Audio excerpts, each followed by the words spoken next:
یه فیلم هست، اینو نوذر حمزه سلطان فرستاده، مال سال 1372 هست.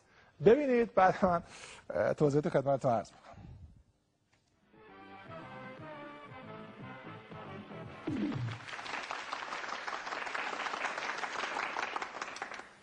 به نام خدا و با سلام به شما علاقمندان مسابقه هفته. با اعلام اسامی شرکت کنندگان و شماره هاشون مسابقه این هفته رو شروع میکنیم.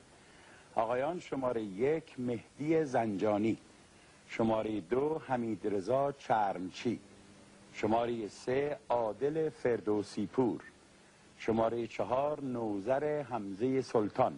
از کی برسه؟ شماره 3. از 3.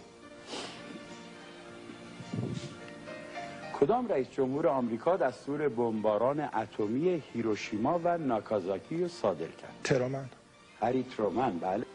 شهرستان زابل در کدام استان کشور؟ استان سیستان و بلوچستان. سیستان و بلوچستان. بله. از کی بپرسم؟ شماره 3.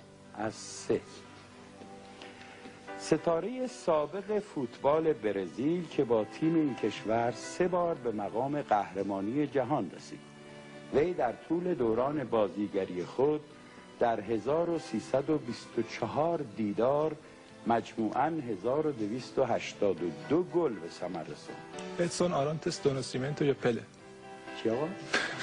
پله، بعد اسم اصلیش ادسون آرانتس دو ناسیمنتوس. خب دیگه چی دربارش میدونی؟ ببین. این چند وقتش دوباره ازدواج کرد. اسمای طولانی دارن ولی پله دیگه منظورتون بود. خیلی الحمدلله که اسم کاملش هم بلد. شما خودت فوتبال دوست داری؟ بله. شبیه پلم هستی. اینقدر دیگه سیاه نیستم. دلت میخواست که مثلا چه بری تو زمینای فوتبال سیاه میشه دیگه یواش یواش. 1200 خورده 1300 تا بازی کرده. 1200 تا گل زده. از کی بپرسم؟ شماره 13. من اولش فکر کردم داره درس مثلا اسپانیولی میده. از کی؟ 13.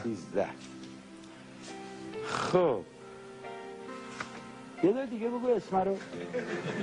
ادسون آرانتس دو ناسیمنتو. خودتی.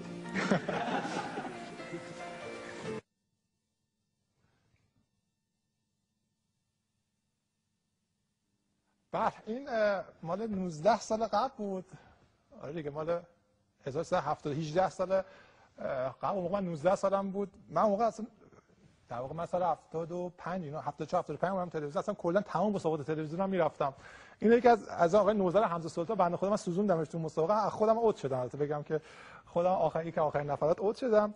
یاد خاطر منوچهر نوذری عزیز رو هم گرامی میدم، واقعا بی‌نظیر بود کارشون. بچه الان این بچه که اینجاست، این سری اصلا اون موقع مدیر صحنه کار مسابقه هفته بودند و جالب بود این مسابقه. شانس من جالب سوال فوتبالی هم به من افتاد و آقای نوذری هم دیگه رها نمی‌کرد منو.